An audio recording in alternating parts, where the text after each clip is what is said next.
Hi, welcome to Los Altos High School Algebra 2 with Mr. Tran. This video is to help you become familiarized with the way our class works, especially with it being online at this point. So a little bit about me. This is my third year teaching at Los Altos High School and my 8th year overall. I am currently teaching Algebra 2, Trig, and Math Analysis, and I coach badminton. My hobbies include playing guitar, playing badminton, and running. So, the course content, these are the following topics that we will cover this year. And here is the list of them. I'm not exactly sure how important this is for you, but if you are looking to get some extra help for your student, to get a private tutor, an extra helping course from outside, you can give them this list so they'll know to go from there. All right, the grading policies. So the grading for each semester includes these categories. So I'm going to go very quickly because this is a video and you can pause it and look at it if you want to. But you see the difference between standard in-person learning and during distance learning.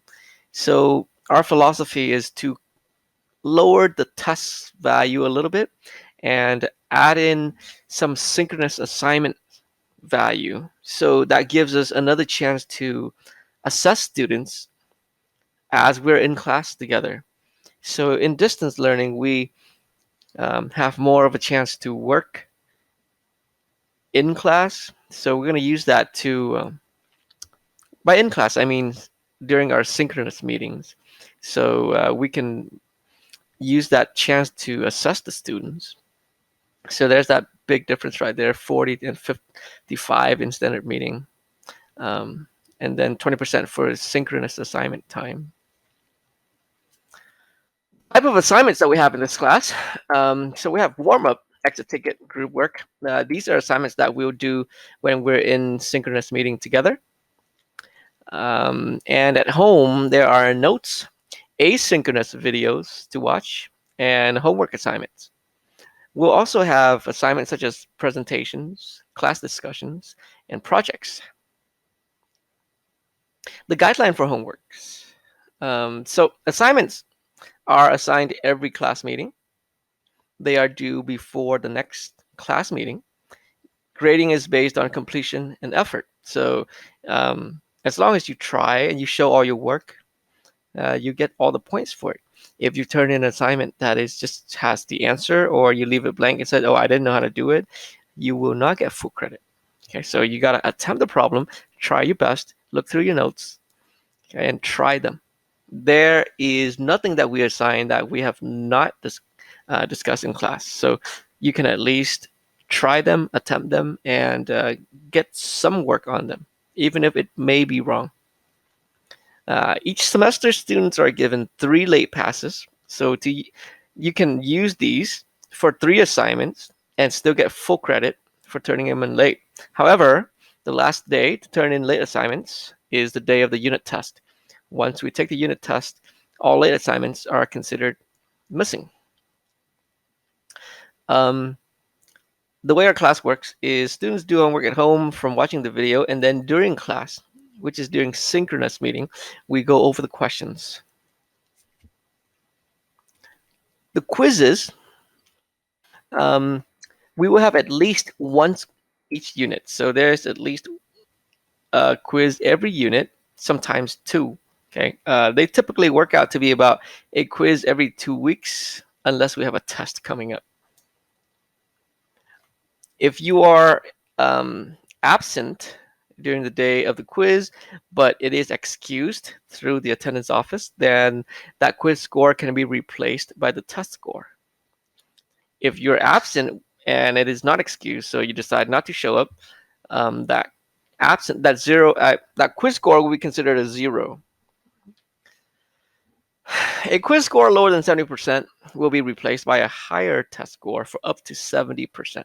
So if you do really poorly on a quiz and you do better on the test, that test score will be used to replace that quiz score, but only up to 70%. There are no makeup for quizzes. So for the tests, excuse absence allows for a makeup. So again, if you're absent and because you're sick, you get an excuse, you get to make up that test. If you choose not to show up, that will be a 0 in the gradebook. Okay, here's the important part. Scores lower than 75% allows for one chance to retake. Okay, so if you do poorly on a test, you get a chance to do a retake for up to 75%. Okay, but to do that, you have to make corrections and meet with me and to show that you actually have improved, you've fixed your mistakes, you've learned from them, and you are ready to do better. Okay, and this must happen before the next unit assessment.